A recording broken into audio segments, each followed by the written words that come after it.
자, 이제 8번에 보면 제품 보증 충당 부채가 있는데, 618페이지에 보면 제품 보증 충당 부채가 있어요. 여기서는 이제 제품 보증 충당 부채 한 가지만 얘기해 놨어요. 왜 그러냐면은 제품 보증 충당 부채라는 게 있어요. 충당 부채라는 게 있는데, 이제 이거 한 가지만 얘기했어요.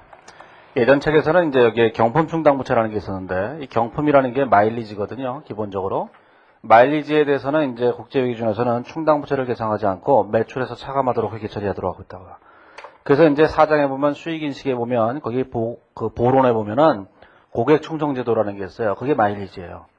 충당 부채를 계상하지 않는다고요. 마일리지는. 그래서 이제 여기다 빼놨고, 그 다음에 반품 충당 부채에서는 반품 조건부 판매에서 반품 충당 부채를 계상하도록 우리 기준에 돼 있었는데, 국제회계 기준은 그런 얘기 없고 그냥 부채로 인식한다 그러고 끝이에요. 어떻게 회계 처리하는지에 대해서는 자세한 얘기 한마디도 없어요. 현행 우리나라 기준처럼 회계 처리하는 것이 반품 충당을 계산하는 것이 과연 올바른 것인지 아닌지 거기에 대한 판단도 할 수가 없어요. 그래서 아예 안 써놓은 거예요. 이게. 그래서 요거 하나밖에 안 써놓은 거예요. 제품 보증 충당 부채. 자, 그러면 제품 보증 충당 부채를 어떻게 계산할 것인가라는 건데, 자, 이제 이렇게 생각하시면 돼요. 자, 제품 보증 충당 부채 제일 중요한 거는 AS 기간이에요. AS 기간. 요 AS를 우리가 제품 보증이라고 하는데, 요 AS 기간은 자, 1년인 경우도 있고 2년인 경우도 있고 이렇게 돼 있다고요. 이렇게. 자, 이거는 이제 많은 분들이 잘 모르셔갖고 자꾸 헷갈리고 이러는 건데, 618페이지에 보면은, 자, 그림 13-5에 보면 제품 보증 기간이 있는데, 자, 판매한 회계연도가 이렇게 있다고 할 때, 이렇게 회계연도가 이렇게 흘러간다고 생각을 해보세요. 자, 제품 보증 기간이 1년이라는 얘기는 판매한 날로부터 AS를 1년간 무상으로 해준다는 얘기이기 때문에, 회계 기간의 입장에서 볼 때는 이렇게 두 회계 기간에 이렇게 걸쳐 있게 돼요. 자, 이 회계연도에 판매했던 물건 중에서 마지막으로 AS를 해주는 것은 언제까지 해줘야 되냐면 이날까지 해줘야 되는 거예요. 그래서 AS 기간이 1년이라는 것은 보증기간으로서 2년을 말하는 거고, AS 기간이 2년이라는 것은 보증기간이 3년을 말하는 거예요. 3기간을 1년씩 더 간다는 걸 기억하셔야 돼요. AS라는 게 이렇게 시간으로만 결정되는 건 아니에요. 자동차 같은 경우에는 킬로미터로 결정되죠. 그래서 현대자동차 같은 경우에는 뭐 6만 킬로까지 이렇게 결정이 됐다고, 5만 킬로까지. 또는 두 개를 동시에 하는 경우도 있죠. 2년 또는 2만 킬로 이렇게 하는 경우도 있어요. 그건 뭐 하고 싶은 대로 하는 거야. 자, 여기서는 대부분 이 기간으로 하는 경우만 설명하고 있는 거예요. 이렇게. 자, 그러면 그 뒤로 가보시면 자, 619페이지면 회계 처리가 나오는데, 자, 회계 처리하기 전에 618페이지에 오면 제품 보증 충당 부채에서 두 번째 문단에 보시면 보증 수익 인식법이라는 게 있고, 그 다음에 세 번째 문단에 보면 파란색으로 보증 비용 인식법이라는 게 있어요. 자, 보증 수익 인식법과 보증 비용 인식법의 차이는 뭐냐면은, 우리가 물건을 이만큼 팔았을 때 이만큼 팔면서 여기다 AS를 해줘요. 근데 우리가 수익 인식에서 뭐라고 했냐면, 이 AS라고 하는 추가적인 용역이 있는데, 이 용역의 대가를 별도로 식별할 수 있으면 그 용역 수익을 별도로 인식한다는 얘기가 있었을 거예요. 그때 V3 백신, 컴퓨터 바이러스 백신 얘기하면서 잠깐 얘기했잖아요. 여기서 보증 수익 인식법이라고 하는 것은 전체적인 판매 금액 중에서 일부를 AS에 대한 수익으로 봐서 별도로 구분하는 회계 처리하는 거예요. 자, 그런 보증 수익 인식법은 충당 부채를 인식하는 것이 아니기 때문에 이 챕터하고 관련이 없어요. 그래서 이 챕터에 관련된 거는 그 밑에 있는 보증 비용 인식법이라는 거예요. 그래서 이 보증 수익 인식법에 대해서는 어디서 써놨냐면 제일 뒤에다 보론에다 써놨어요. 여기서 핵심은 보증 비용 인식법이기 때문에 보증 비용 인식법에 대한 얘기만 하는 거예요. 보증 비용을 인식하는 것이 뭐냐면은 그것이 충당 부채예요. 그렇죠? 보증 비용 인식법은 이 전체 금액을 전부 다 매출로 인식하고, 거기에 대한 금액을 매출원가로 인식한 다음에 여기 AS 비용을 비용으로 인식하는 거예요. 별도로. 이런 방법을 우리가 보증 비용 인식법이라고 한다고. 자, 이제 회계 처리가 뭐냐라는 건 별로 중요한 게 아니라 우리는 여기서 충당 부채를 계상하는 것을 얘기하는 거니까 충당 부채에 대한 얘기만 하면 되죠. 그러면 거기 보시면 충당 부채를 할 때 제일 중요한 거는 뭐냐면은 이걸 하셔야 돼요. 무엇이 됐든지 간에 상관없이, 자, 12월 31일 결산일이 있으면 이 12월 31일 현재 내년도 이후에 사람들이 AS를 받으러 올 거예요. 틀림없이. 이 AS를 받으러 오게 되면 AS를 받으러 오게 됐을 때 회사에서 손해를 보는 금액이 있어요. 손해를. 이 손해를 보는 금액을 이날 현재 충당 부채로 계상을 하셔야 되는 거예요. 무조건. 자, 그건 뭘 손해보느냐라는 건데, 우리가 예를 들어서 MP3를 샀다거나 혹은 노트북을 샀다거나 이러면 이 노트북 이런 것들이 망가지게 되면 AS 센터를 찾아가잖아요. AS 센터를 찾아가게 되면 AS를 무상으로 해줘야 되죠. 그러면 거기서 손해를 보게 돼요. 뭘 손해보냐면 첫 번째 인건비를 손해보죠.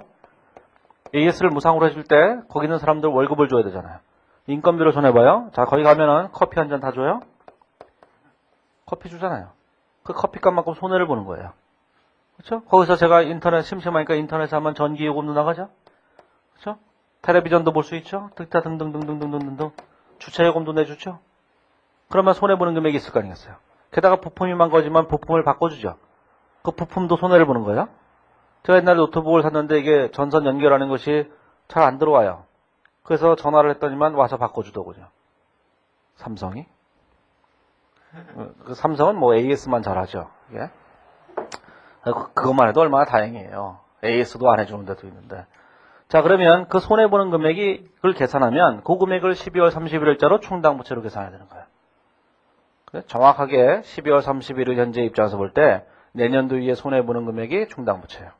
그거는 대손충당금하고 똑같은 건데 대손충당금도 12월 31일 현재 입장에서 볼 때 내년도 이후에 사람들이 이 채권을 안 갚으면 회사가 손해보는 금액이 얼마인가? 그 금액이 대손충당금이에요. 대손충당금과 충당부채는 똑같은 거예요. 기본적으로.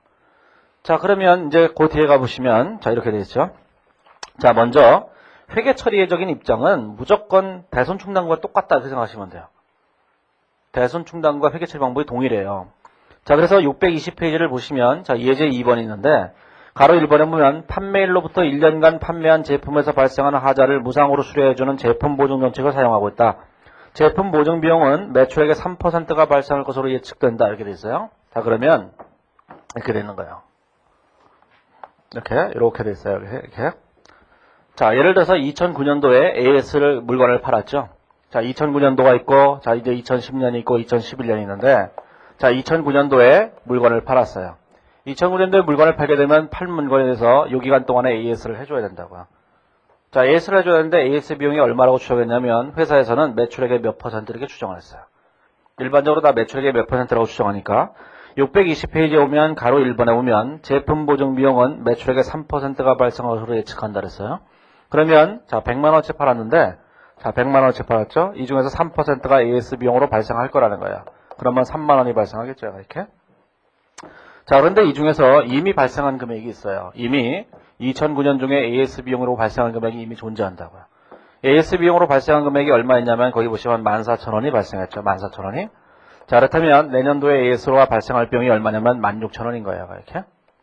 자, 이 16,000원이라는 금액이 제품 보증 충당부채로 계산할 금액이 돼요. 자, 그러면 여기까지 생각을 해보시면 일단 이렇게 되겠죠. 자, 2009년 중에 일단 AS를 받았어요. 거기 매출에 대해서는 회계처리를 그냥 생략하고 각자 해보시면 돼요. 차변의 현금 대변의 매출이니까. 그 다음에 AS를 받았는데 AS를 받았을 때 14,000원어치 AS 비용이 나갔잖아요. 이 얘기는 대손회계에서 대손됐다 이런 얘기랑 똑같은 거예요. 대손에서 충당금이 없는 상태에서 대손되면 차변의 대손상각비 대변의 매출채권 이렇게 처리하잖아요. 여기선 충당부채가 없는 상태에서 AS 비용이 먼저 발생했다고요. 그럼 어떻게 처리하겠어요? 이렇게 됐죠? 여기다가 제품보증비 이렇게 쓰고 14,000원이라고 쓰고 여기다가 현금으로 나가겠죠. 이렇게 현금 14,000원 이렇게 나가는 거예요. 이렇게. 실제로 현금은 아니에요. 우리가 AS센터 가서 저 AS센터 노트북이 망가져서 주면은 거기 있는 직원이 3만 원을 꼭 쥐어주면서 동네 전파사에 가서 고치세요. 이렇게 얘기 안 하잖아요. 그렇죠?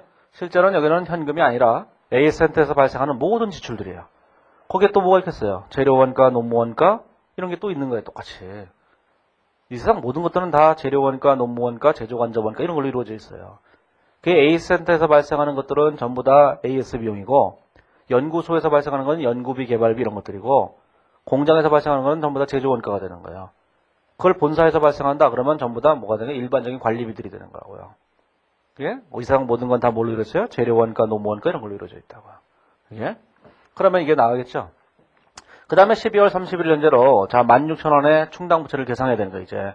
그러면 충당부채 금액이 하나도 없으니까 12월 30일 현재로 제품보증비 16,000원 여기다 제품보증 충당부채 16,000원 이렇게 회계처리를 하게 되는 거예요. 이렇게.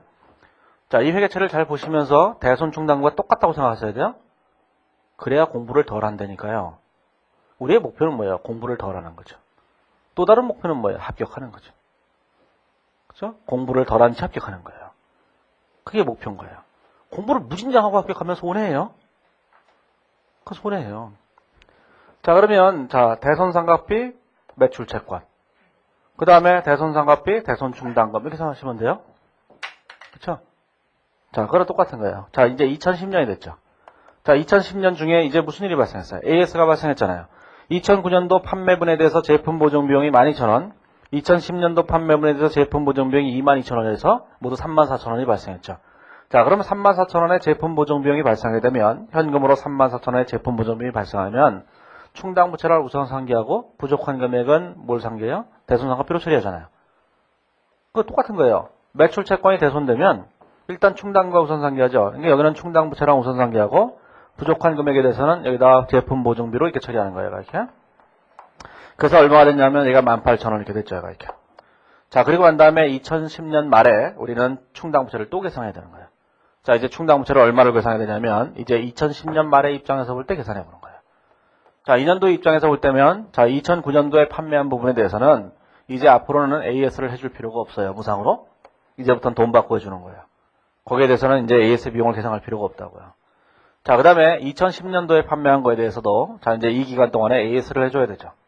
자, 그런데 물건을 얼마치를 팔았냐면 150만원치 팔았는데 자, 150만원에 자, 3%에 해당하는 AS 비용이 발생하는데 이게 45,000원이에요. 이렇게. 자, 그런데 이 중에서 이 기간 동안에 이미 발생한 게 있어요. 자, 2010년도 판매분에 대해서 이미 발생한 게 얼마냐면 그 위에 자료를 보시면 22,000원이 이미 발생했다고요. 이렇게. 그렇죠? 앞으로 발생할 금액은 얼마겠어요? 23,000원이 되는 거예요. 이렇게. 따라서 이 23,000원이라는 금액을 여기다가 충당부채로 계산하시면 돼요. 충당부채로 요게 23,000원, 여기다가 제품 보증비 23,000원 이렇게 되는 거예요. 그렇죠? 이렇게 아시면 돼요. 이게 하실 수 있겠죠? 자, 그러면 이제 시험에서 뭘 물어보겠어요? 제품 보증 충당부채가 얼마냐 이렇게 물어봐요. 딱 이렇게 계산하면 되죠. 이게?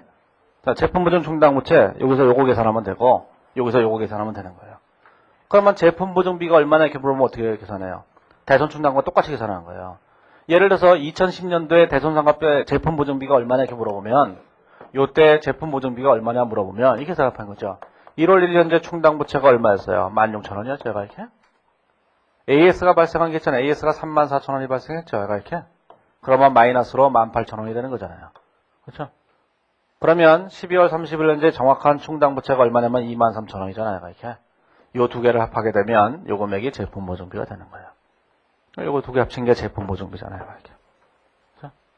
대손상가비 생각을 해보세요. 1월 1일 현재 대손 충당금이 16,000원 있었죠? 대손된 금액이 34,000원 있었어요. 그래서 대손 충당금 잔액이 마이너스 18,000원이었죠. 기말의 대손 충당금이 23,000원이라면 두 금액의 차이가 대손상가비다 이렇게 되는 거죠. 따라서 대손상가비와 제품 보증비는 처리 방법이 똑같아요. 다만 계정 과목이 저쪽은 대손상가비고 대손 충당금이고 이쪽은 제품 보증 충당부채일 뿐이에요. 예? 얘가 변절한 거예요. 얘 옛날에 안 그랬어요. 제품 보증 충당부채. 얘 옛날에 뭐였냐면 제품 보증 충당금이었다고요. 얘하고 이름이 같았어요. 얘 뭐야? 대손 충 외국은 다 얘 이름을 성을 뒤에다 쓰잖아요. 얘 이름이 대손이에요. 성이 충당금이고 얘는 뭐예요? 제품 보증의 이름이 성은 충당금이에요. 얘가 성을 갈았어요. 충당부채라고. 얘가 언제 배신했느냐? 2002년인가 배신했다고요. 예? 나는 이제 충당금 안 할래 이런 거죠. 충당금 삼형제가 있었어요. 원래. 충당금 삼형제가 뭐냐? 제품 보증 충당부채 이게 있었어요. 대손 충당금 있었어요. 예, 이 얘기는 잘 모르시겠지만 감가상각 누구 얘기 아니고 원래 감가상각 충당금이었어요. 이렇게. 이 자식이 제일 먼저 변절했어요. 나 충당금 아니야 이러면서 누구 얘기로 바꿨어요. 잘 먹고 잘 살아 이 그지 같은 놈아. 우리들끼리 잘 살아보자 이랬거든요. 얘가 2002년도에 변절하거든요. 예? 얘 혼자 남아서 외롭게 지키고 있는 거예요. 얘는 친구도 많아요. 제품 보증 충당부채 거기 앞에 보면 충당부채 사용가 많잖아요. 손실부담 계약도 있고. 얘는 친구도 없어요. 혼자 외로워요. 그래서 매출 채권 밑에 조용히 사는 거예요. 응? 자, 뒤로 넘어가 보시면 자 621페이지 종업원 급여가 있는데 이게 기존의 기준에 없었던 거예요. 기존의 기준에 없었던 것이 이번 이제 국제 기준에 들어가 있는 건데 거기 보시면 이제 종업원 급여라는 게 도대체 뭔가? 종업원 급여에는 여러 가지가 있는데 첫 번째 단기 종업원 급여라는 게 있다라는 거고 자 뒤로 넘어가 보시면 뭐가 되어 있냐면 3번에 퇴직급여가 있어요. 거기 625페이지에 퇴직급여가 있죠. 자 종업원 급여가 이렇게 되는 거예요. 자, 종업원 급여가 있는데, 자, 종업원한테 급여를 지급하는 거예요. 종업원 급여. 종업원 급여가 있어요. 자, 종업원 급여가 있는데 종업원 급여에는 크게 네 가지 형태가 있는 거예요. 이렇게.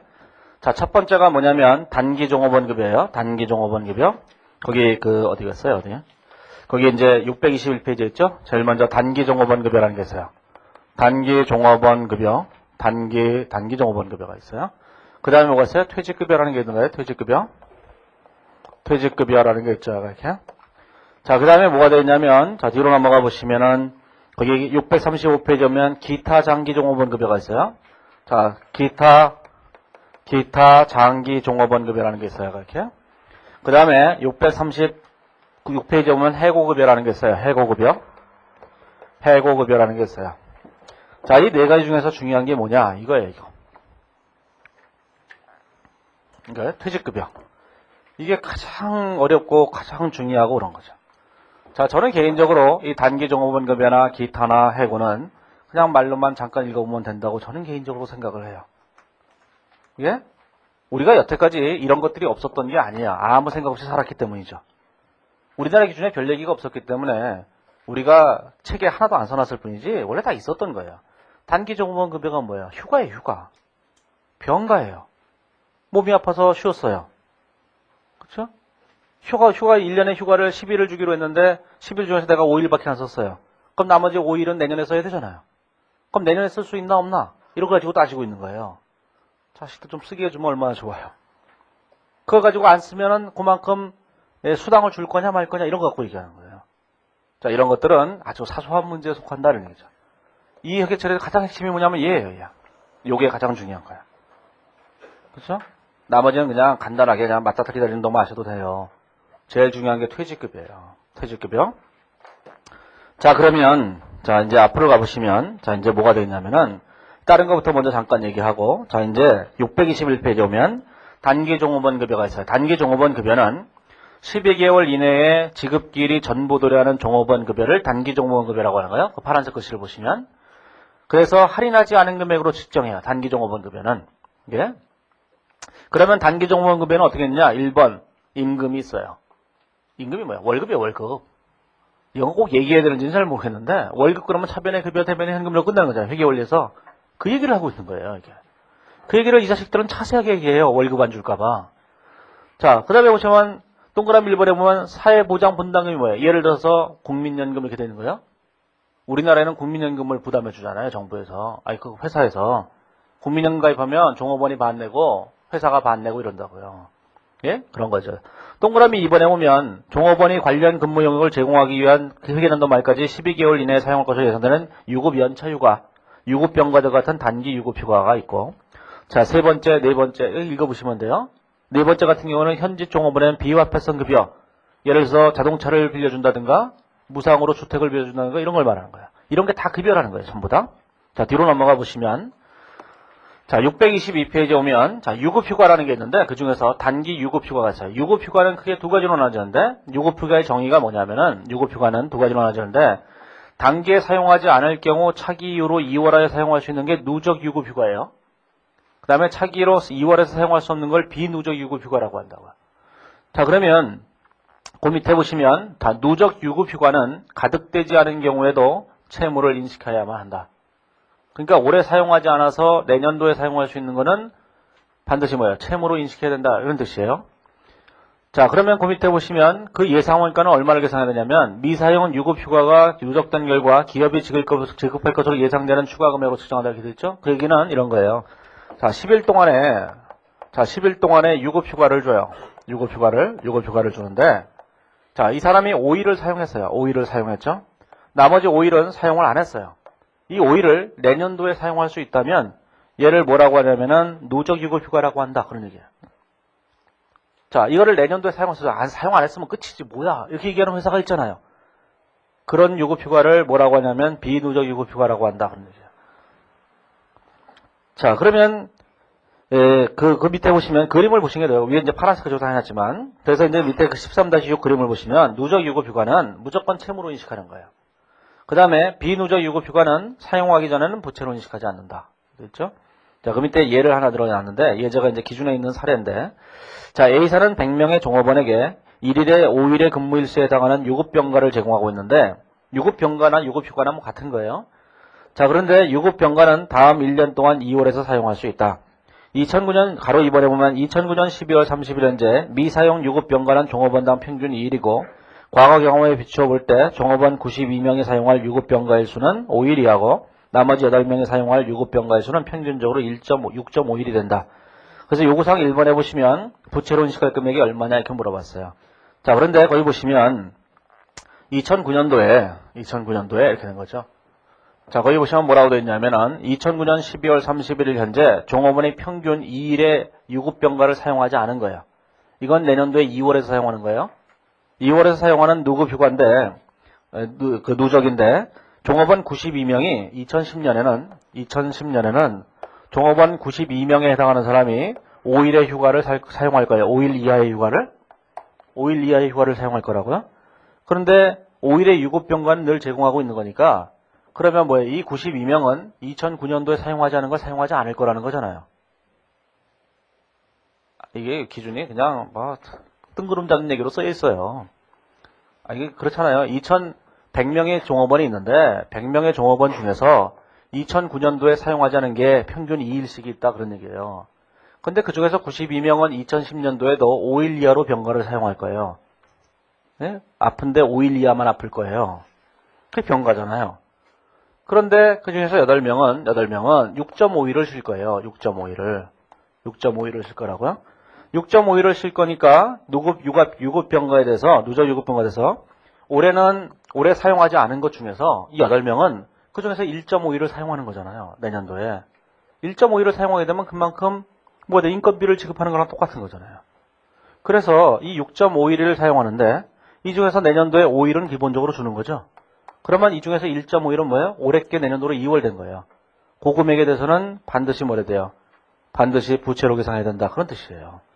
그러면 자 이걸 넘어서는 금액이 몇 명이죠? 8명이죠. 8명? 8명에다가 6.5일을 곱하게 되면 1.5일을 곱하게 되면 금액이 얼마 되겠죠? 그러면 날짜가 나타나겠죠? 여기다가 1일당 인건비가 얼마예요? 예상원가가 2만 원이잖아요? 요 금액이 계산되겠죠? 그러면 거기 얼마 되냐면 그 금액이 24만 원이에요.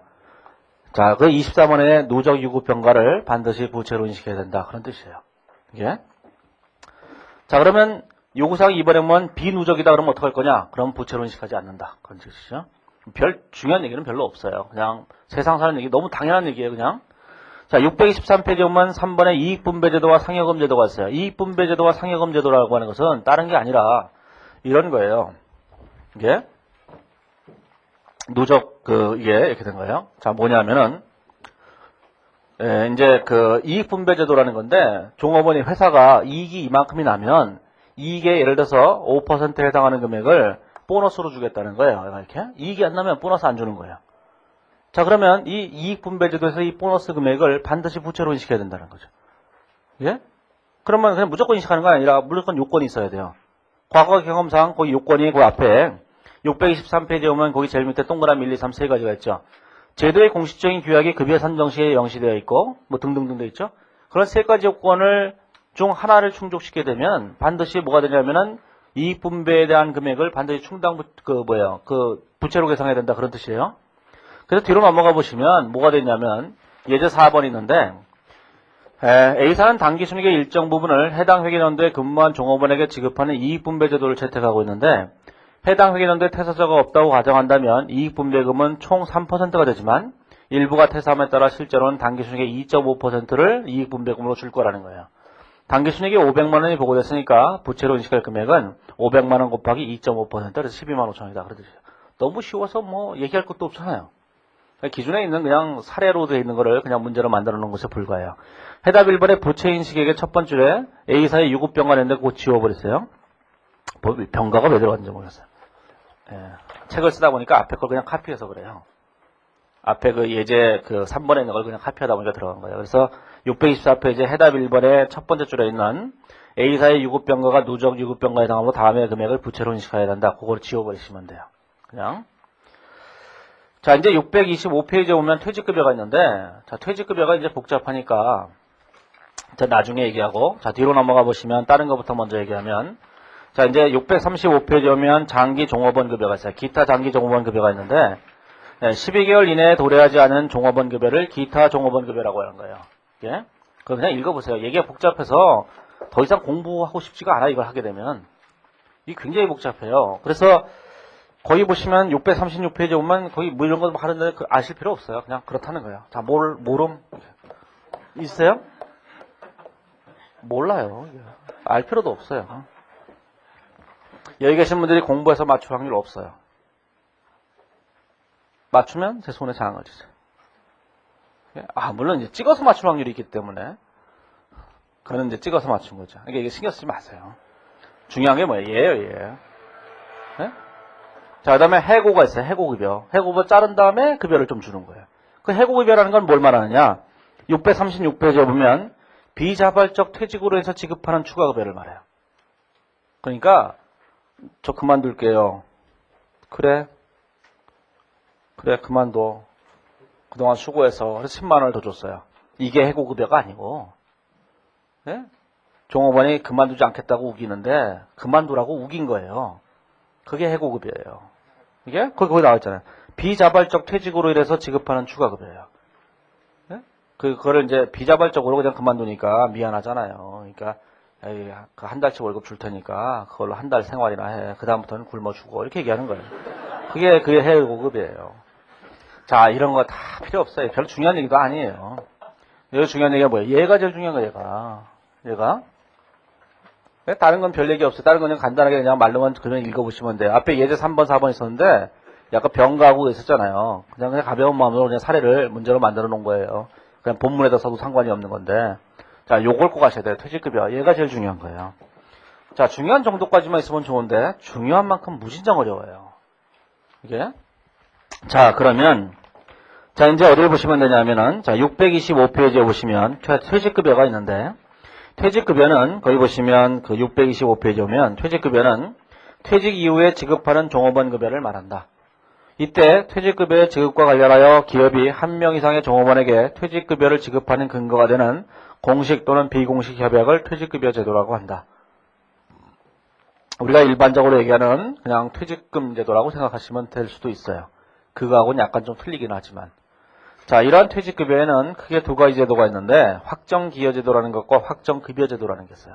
자, 확정기여제도와 확정급여제도의 특성을 그 밑에다 써놨는데 그 뒤로 넘어가 보시면 표로 요약이 되어 있어요. 그림을. 자, 626페이지에 보면 그림으로 요약되어 있는 퇴직급여제도에는 자, 확정기여제도와 확정급여제도 두 가지가 있다고요. 자, 확정기여제도가 있어요. 확정기여제도가 있고 기여제도가 있고 자, 확정급여제도가 있죠. 확정급여제도가 있어요. 급여제도라는 게 있어요. 이렇게. 자, 그러면 확정기여제도와 확정급여제도에 있어서 제일 중요한 거는 우리가 종업원이 회사가 이제 그 퇴직급여제도에서는 회사가 뭘 해야 되냐고 하면은 회사가 종업원한테 지급할 퇴직급여에 해당하는 금액을 사회에 적립을 해야 돼요. 사회에 적립을 해야 돼요. 사회에 적립. 사회에 적립한 걸 사회 적립자산이라고 얘기한다고요. 이렇게. 회사 바깥에다 적립해 놔야 돼요. 만약에 종업원한테 지급할 퇴직금을 사회에다 적립해 놓지 않으면 회사가 망하면 퇴직금을 못 받을지도 몰라요. 그래서 회사 바깥에다 적립을 해 놓은 것을 전제한다고요. 그럼 우리나라 기업이 사회에 적립해 놨냐? 적립해 놓지 않았죠, 당연히.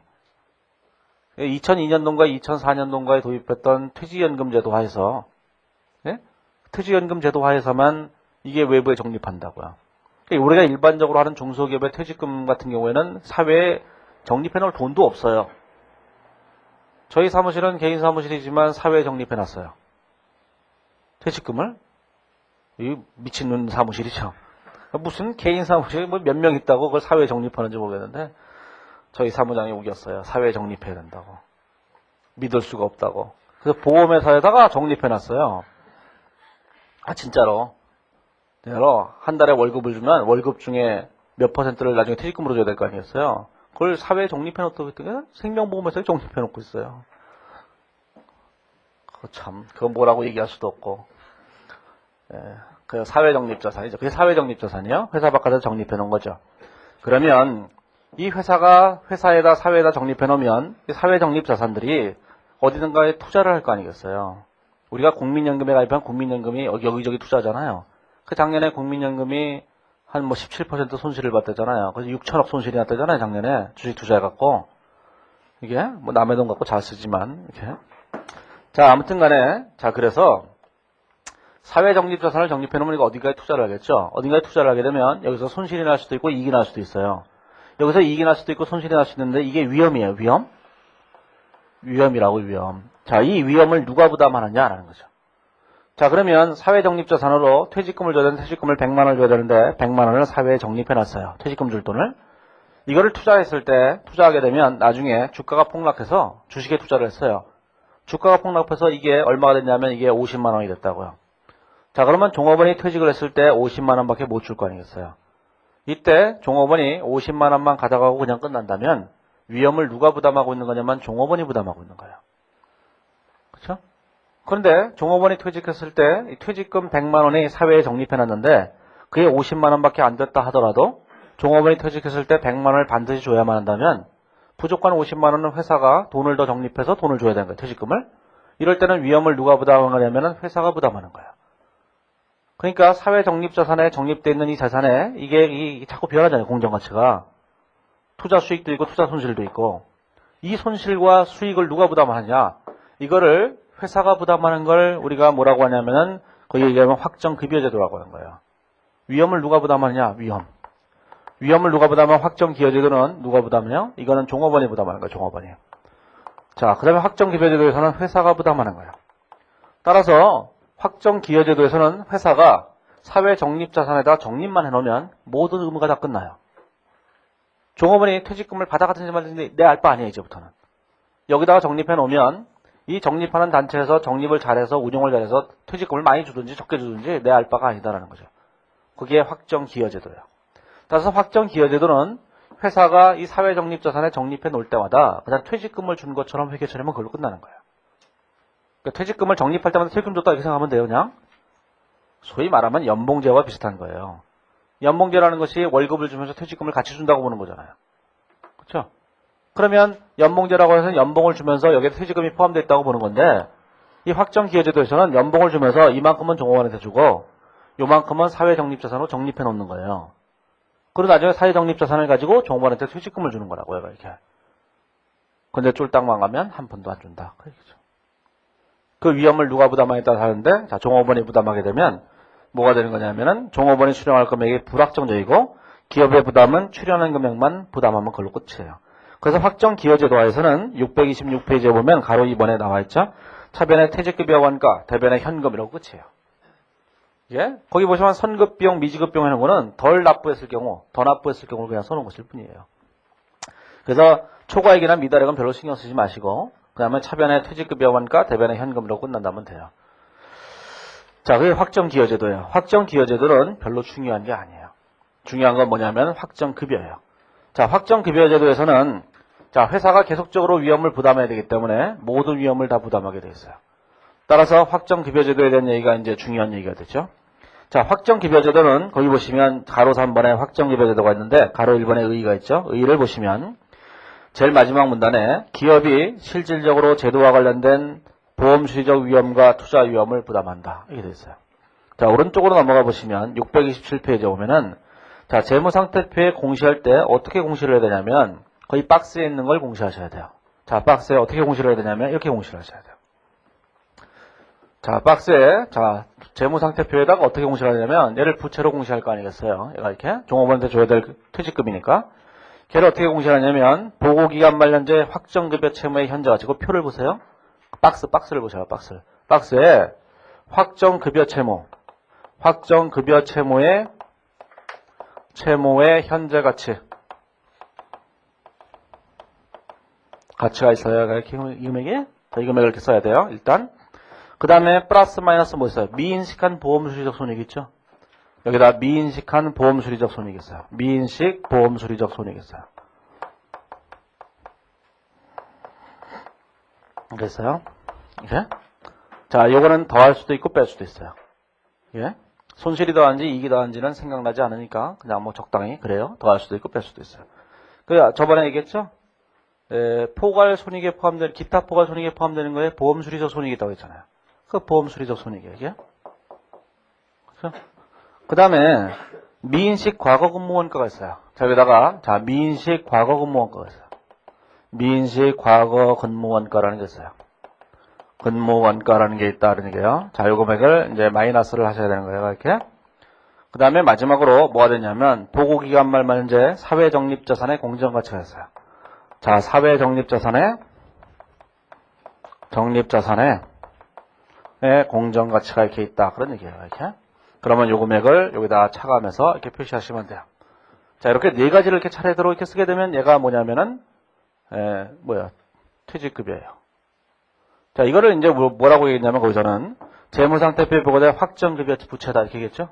이거를 이제, 요거를 확정급여 부채다. 이렇게 얘기한 거예요. 부채, 이렇게 얘기한 거예요. 이렇게. 이렇게. 자, 그러면 요 네 가지를 다 네팅한 금액이 확정급여 부채예요. 자, 이걸 다 하려면 어떻게 되겠어요? 미치겠죠?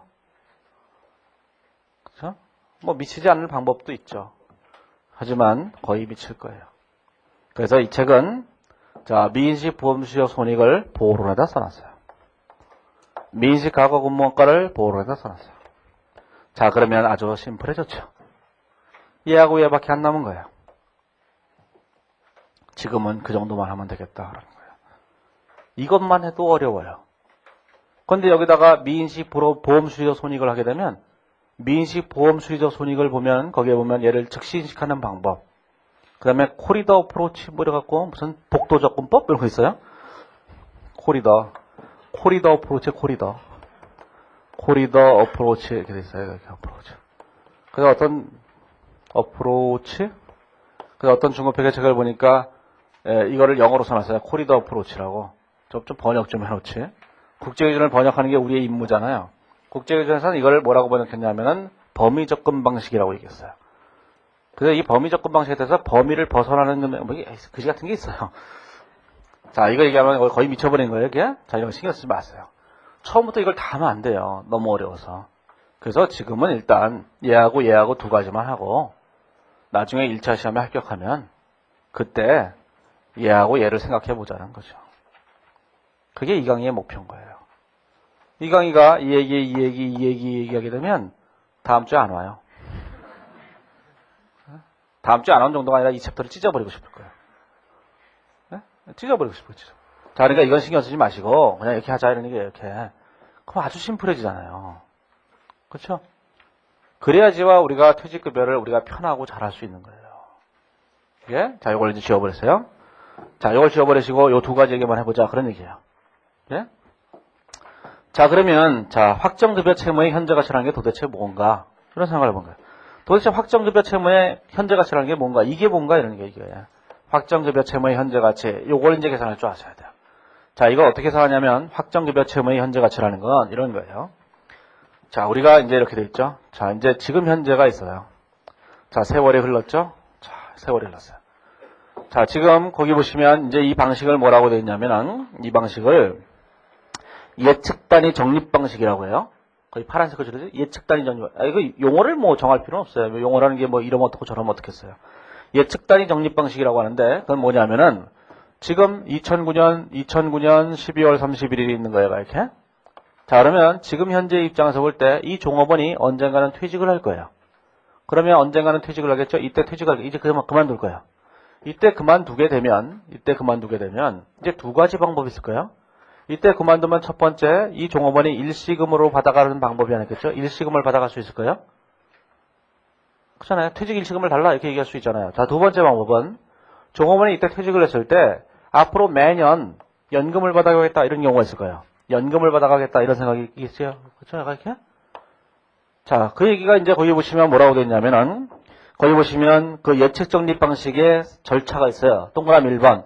퇴직하는 시점에 퇴직급여를 보험수리적 평가 방법을 적용해서 추정하는 것이다. 이렇게 됐죠? 보험수리적 평가 방식을 사용해서 추정한다는 얘기는 뭐냐면은 이날 현재 퇴직하는 날을 추정을 해야 돼요. 이게 웃기는 얘기잖아요. 종업원한테 물어봐요? 너 언제 그만둘 거니? 이렇게 물어보면은 저 죽을 때까지 있을 거야. 그러면 아이씨 뭐야 이게. 그러면 안 되는 것이요. 회사가 원하는 방향이 아니잖아요. 회사가 원하는 방향을 잘 모르는군요. 옛날에 어떤 회사에서 모 제약회사에서 면접을 봤어요. 사람들이 면접을 보러 온 거예요. 이렇게. 예? IMF 이후에. 근데 중소기업이니까 이제 취직이 안 되니까 이제 좋은 인재들이 많이 온 거예요. 이게 평상시에는 아무도 안 오는데 이 사장이 흥분했어요. 굉장히 고무됐고. 그래서 사장이 물어본 거예요. 자, 앞으로 우리 회사에 대해서 어떻게 생각하나 했더니 한 사람이 이렇게 답한 거예요. 사장님, 저는 이 회사에 뼈를 묻고 뭐 있잖아요, 그거. 그렇죠? 그래서 사장이 딱 한마디 하는 거죠. 우리가 왜 자네 인생을 책임져야 돼? 아니, 이 사람이 얘기했다니까요. 우리 회사에 대해 어떻게 생각하나. 저는 이 회사에 충성을 다해서 끝까지 저의 뼈와 뭐 피를 모여갖고 열심히 일하겠습니다. 이렇게 얘기한 거예요. 그랬더니만 사장이 한마디 한 거예요. 우리가 왜 자네 인생을 책임지나?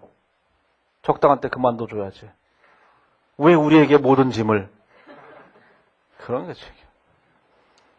자, 그러니까 종업한테 물어봐야 되고 언제 그만둘 거냐고. 이런 황당한 경우가 어디 있어요. 제가 얘기하고 싶은 건 이래서 개판이 된다는 얘기 회계가. 네?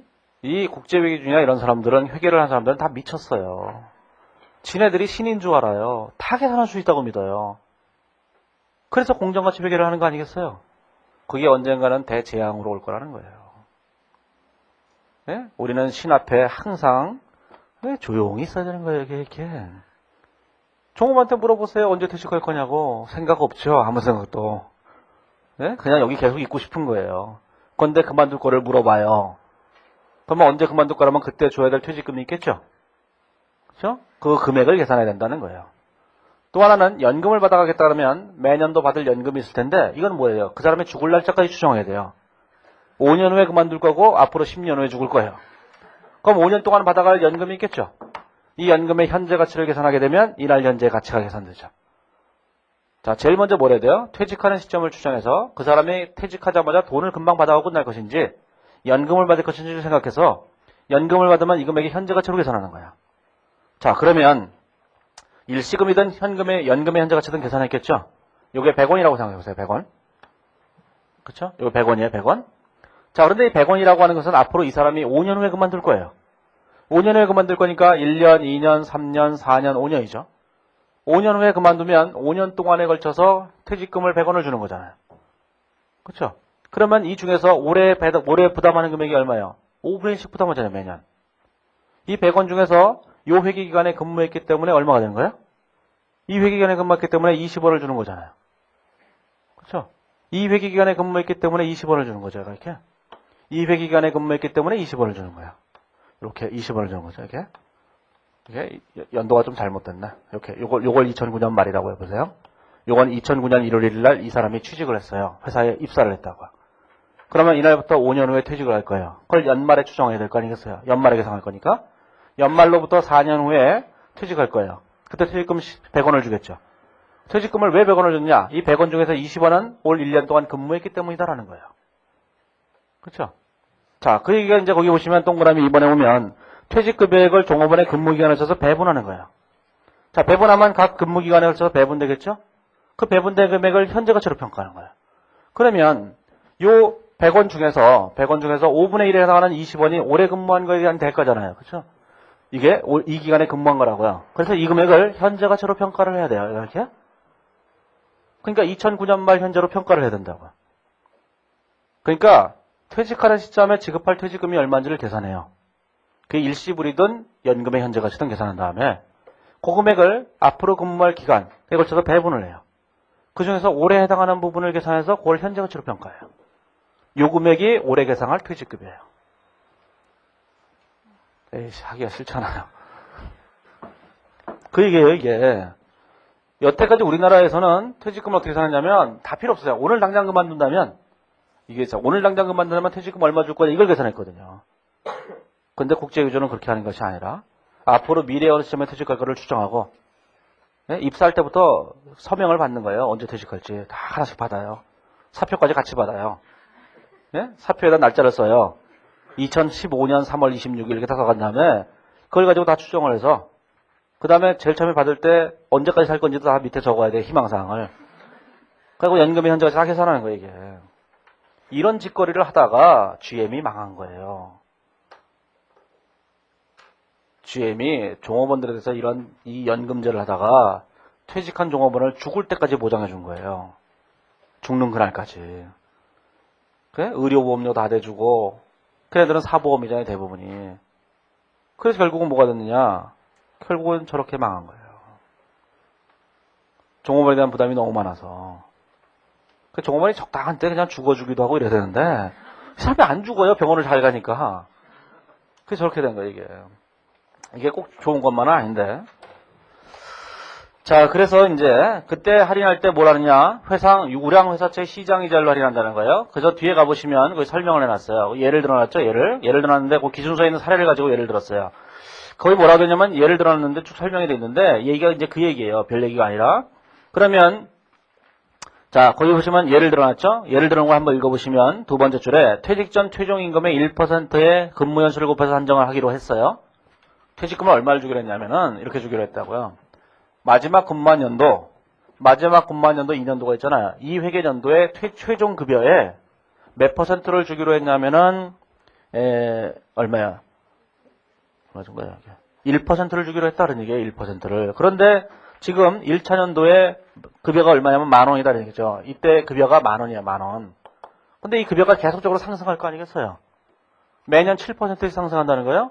근데 앞으로 몇 년 남았냐면은, 4년 남았죠? 지금 이날로부터 5년 동안 근무할 것이지만, 기말 현재로는 4년밖에 안 남았잖아요. 근데 이 회계연도의 급여가 얼마예요? 지금 10,000원이라고, 10,000원. 그럼 앞으로 이때 급여가 얼마였어요? 1 플러스 7%의 4승만큼 되겠죠? 이게 급여가 7%씩 오르니까? 그러면 이날 현재 급여가 계산됐을 거예요?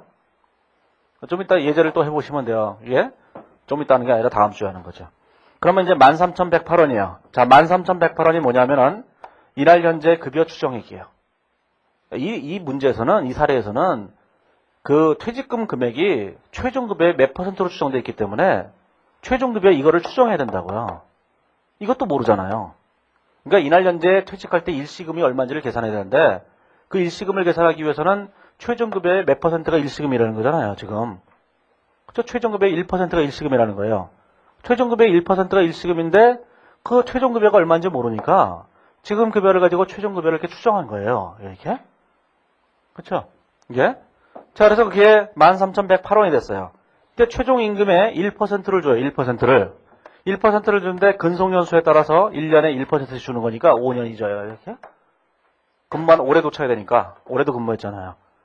그래서 앞으로 4년 후에 근무하는 건데 그래서 이걸 계산해 보면 그게 얼마냐면 얼마가 되냐면 655원이 되는 거예요. 655원. 자, 655원은 뭐냐면은 이날 현재 종업원이 그만둔다면 가져갈 퇴직금이에요. 자, 그러면 이걸 어떻게 해야 되죠? 5년 동안 근무한 것에 대한 대가죠? 그럼 나누기 5를 해야 되겠죠? 이렇게. 나누기 5를 해야지만 뭐가 돼요? 나누기 5를 해야지만 이 금액이 뭐가 되겠어요? 매년 근무할 금액에 대한 게 되잖아요. 정확한 거랑 똑같은 거예요. 그럼 나누기 5를 해보니까 뭐가 됐어요? 131원이 됐죠. 131원. 자, 그래서 131원이 된 거예요. 요게 131원이 된 거예요. 이렇게. 매년도 분이. 자, 그러면 이거 이제 그림이 좀 복잡하니까 이렇게 해보세요. 자, 그러면 그림이 이렇게 됐어요. 자, 이제 그림을 이렇게 그려서 보시면. 자, 1년, 2년, 3년, 자, 4년, 5년 이렇게 됐죠. 자, 그러면 이날 현재, 자, 131원, 131원, 131원, 131원, 131원 이렇게 된 거잖아요. 그렇죠? 자, 이 중에서 131원은 요 회계연도에 해당하는 금액이죠. 첫 해? 그럼 요 금액을 현재 가치로 평가한 금액을 요 첫 해 연도에 여기다 이제 그림을 그리면 연도말로 하면 그러니까 여기 해보세요. 요때 요 연도말 연재로 계산을 해야 돼요. 자, 할인율이 몇 퍼센트라고 얘기했냐면은 할인율이 거기 보시면 할인율이 10%라고 얘기했어요. 이자율 자체가 10%라고 위에서 세 번째 줄에 되어 있잖아요. 할인율은 연 10%라고. 그럼 얘를 자 10%로 현재 가치 평가를 해보시면 요 금액이 계산되겠죠. 얘가 이렇게. 그렇죠? 자, 그 현재 가치 금액이 얼마 됐냐면 1차 년도 거기 중간에 표가 있으니까 1차 년도를 보시면 얼마가 됐어요? 1차 년도가 아니라 그 단기분이 131원 쭉 계산해놨죠. 이게 그 표가 그 밑에 보시면 1차 년도 말에 131원을 이걸 현재 가치로 평가해야 되잖아요.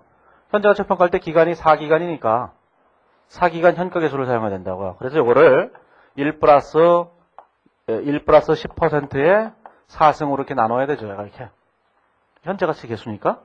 현재가치 계수는 뭐야? 1 플러스 2자분의 1이잖아요. 그 4승을 하면 되죠. 그럼 요 금액이 얼마가 되겠어요?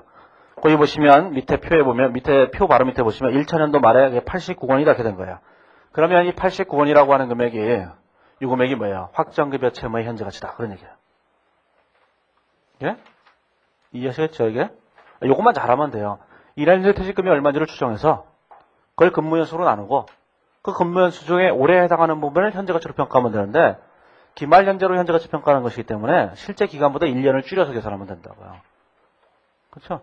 그러면 이걸 계산하게 되면 이 금액이 얼마가 됐냐면 이 금액이 얼마가 됐냐면은 89원이 됐어요. 이 89원을 퇴직급여 원가로 비용 처리한다는 거 일단. 자, 그러면 이게 2009년 말이죠. 2009년 말이에요. 그러면 2009년 말에 여기다 이렇게 쓴 거죠. 퇴직급여 원가가 있어요. 퇴직급여 원가가 있죠. 이렇게. 퇴직급여 원가가 얼마예요? 89원이겠죠. 자, 그래서 확정급여 채무의 현재 가치 이렇게 되겠죠. 확정급여 채무, 그냥 확정급여 채무라고 쓰시면 돼요. 그냥 현가라는 표현으로 저렇게 써놓은 거고. 그래서 여기 얼마면 89원인 거예요. 이렇게.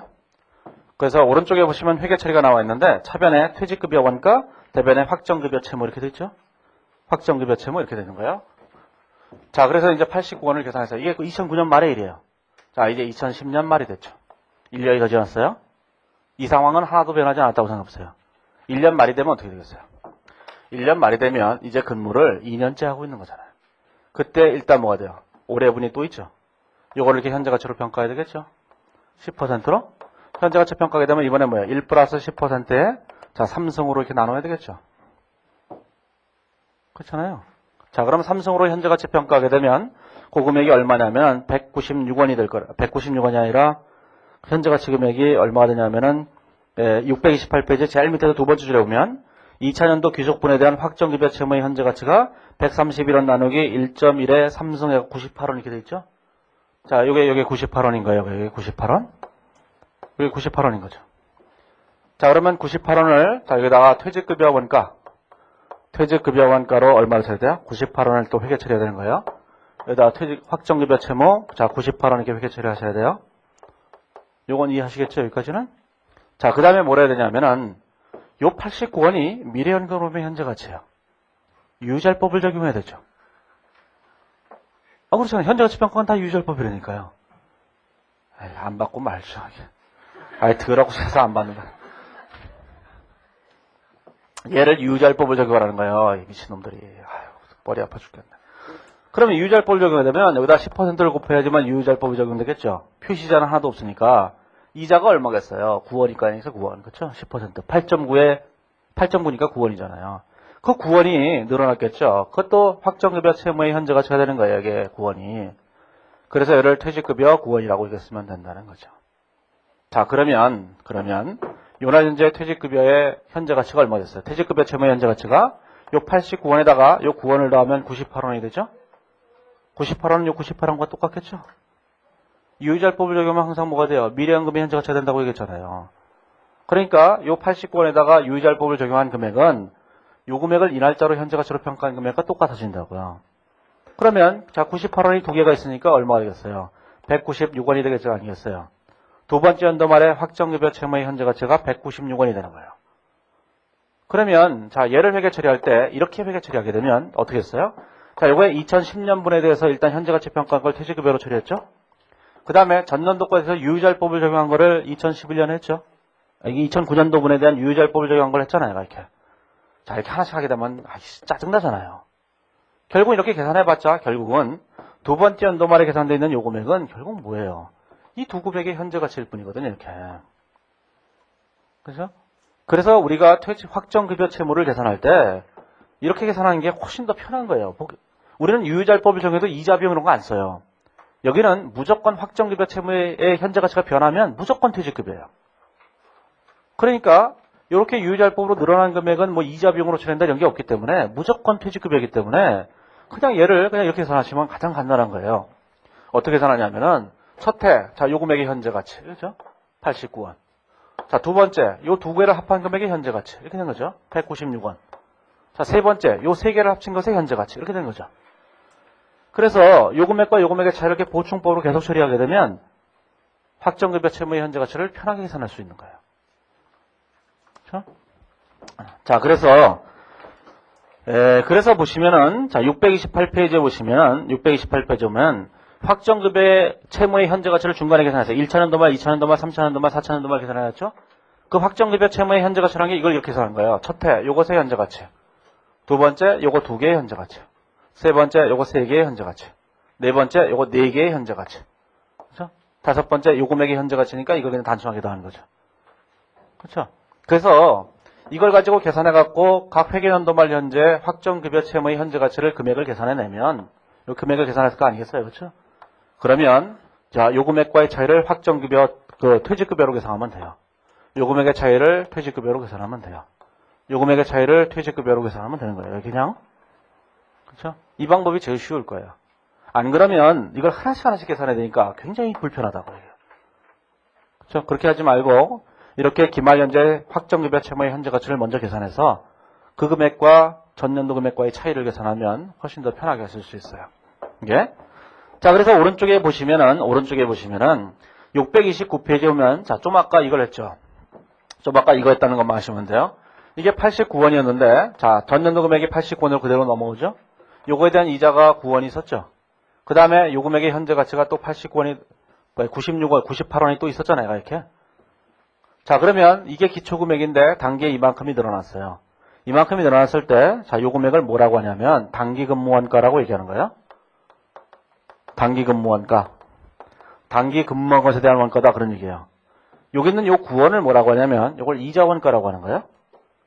전년도 금액을 유의자율법을 적용해서 계산한 그 상가액이잖아요. 이자비용이라고, 이자비용. 그래서 얘를 뭐라고 하냐면, 이자원가라고 얘기한다고요, 이렇게. 그래서 오른쪽에 보시면 그걸 구분해 놓은 거예요. 단기 근무원가와 이자원가로 구분해 놓은 거예요. 하지만 우리가 회계 처리할 때는 단기 근무원가나 이자원가나 전부 다 뭘로 처리해요? 퇴직급여 원가로 처리하는 것이기 때문에, 물론 기준에서는 이렇게 돼 있어요. 이거를 이렇게 별도로 처리해도 별 문제가 없다라고 얘기를 하지만, 한국회계기준원 설명에 보면 그렇게 돼 있지만, 우리가 일반적으로 이 확정급여 부채와 관련해서 발생하는 모든 것들은 다 네팅해서 회계 처리하는 경향이 있다는 거예요. 예?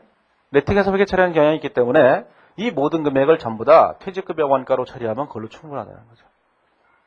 그래서 이제 다음 주에 이제 거기 예제를 해보시면 되겠지만, 결국은 뭐예요? 이날 현재 퇴직금 일시금이 됐던 미래연금의 현재 가치가 됐든 간에 그 금액을 추정해서 그걸 각 회계연도에 배분한 다음에 각 회계연도에 배분된 금액을 근속연수에 따라서 현재 가치로 평가해서 그 두 금액의 차이를 추가적으로 계산하는 거예요. 그렇게 알게 되면 사실 이 얘기가 굉장히 복잡하고 이런 건 아니에요, 실제로. 이게. 다음 주에 이제 그 뒤에 예제를 좀 더 해보시면 좀 더 잘 하실 수 있을 거예요. 자, 그래서 이제 그 얘기를 할 건데, 거기 630페이지에 거기 그림 13-18에 거기 이제 그림을 그려놨으니까 그림을 한번 참조를 해보시고, 자, 다음 주에는 거기 예제 5번부터 얘기를 하죠. 다음 주에는 그냥 뭐 다 끝내야 돼요, 이거를. 상권을 다 끝내야 된다고. 이렇게. 자, 다음 주에 또 다음 주 월요일 날 또 얘기를 하죠.